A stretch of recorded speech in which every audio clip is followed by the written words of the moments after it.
ગુજરાત તાજા અને ખૂબ જ ચિંતાજનક મોટા સમાચાર। હવે નરેન્દ્ર મોદી નહીં બને વડાપ્રધાન। નવા પીએમ નીતિન ગડકરી, ભાજપને ભારે અને મોટું નુકસાન। અમિત શાહનું પણ કપાસે પત્તું। વિપક્ષના નેતા રાહુલ ગાંધી અને સંસદીય દળની બેઠક।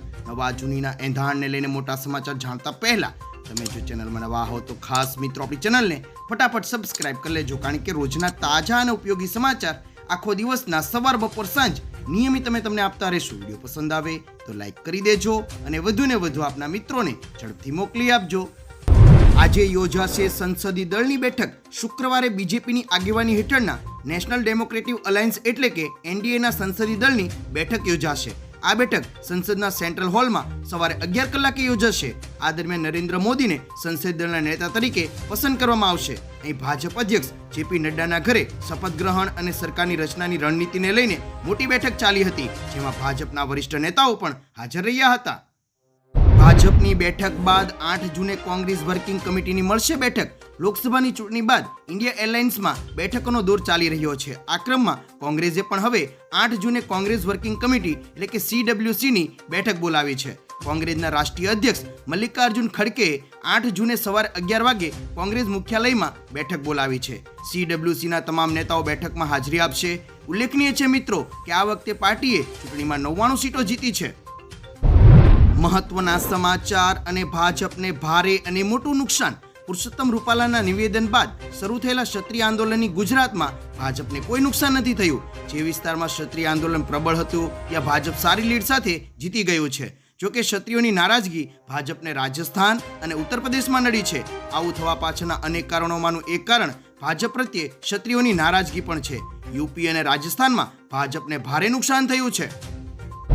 ત્યારબાદ રાહુલ ગાંધી બની શકે છે વિપક્ષના નેતા। કોંગ્રેસ સાંસદ રાહુલ ગાંધી લોકસભામાં વિપક્ષનું નેતૃત્વ કરી શકે છે।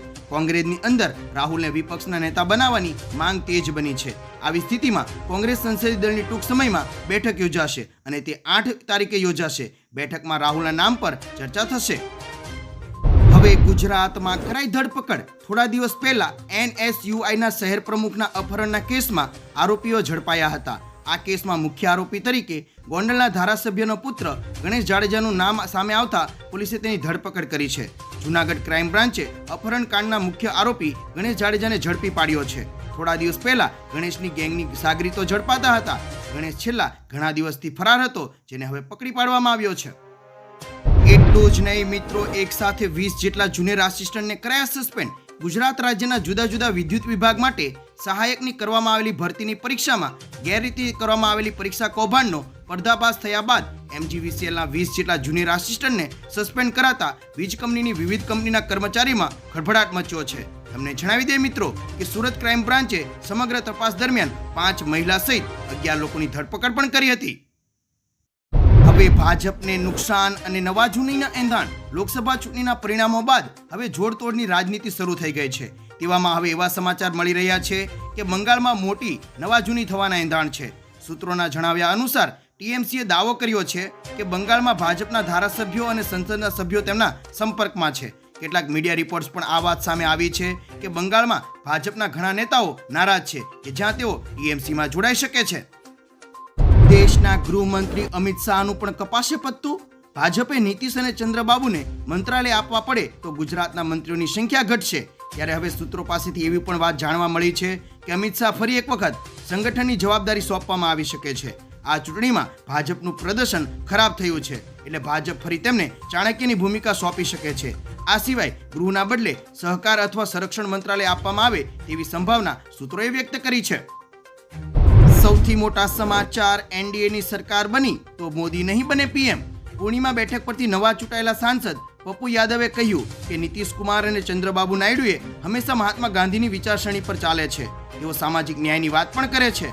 મને પૂરો વિશ્વાસ છે કે નીતિશ અને ચંદ્રબાબુ નાયડુ અપેક્ષા પર ખરા ઉતરશે। મને આશા છે કે ઇન્ડિયા ગઠબંધન સરકાર બનાવશે અને જો એનડીએની ગઠબંધન સરકાર બનાવશે તો નરેન્દ્ર મોદી વડાપ્રધાન નહીં બને। તો હવે નવા પીએમ નીતિન ગડકરી। દિલ્હીના આપના નેતા સોમનાથ ભારતીએ કહ્યું કે પીએમ મોદી અઘોષિત રીતે પોતાના ભગવાનના અવતાર તરીકે પ્રમોટ કર્યા હતા। પરિણામે એ આવ્યું કે ભાજપ એકલા હાથે બહુમતી પણ મેળવી શકી નથી, તેથી તેમણે વડાપ્રધાન ન બનવું જોઈએ। તેમણે હવે બીજાને તક આપવી જોઈએ। ભાજપે નરેન્દ્ર મોદીના બદલે નીતિન ગડકરીને પીએમ બનાવવા જોઈએ.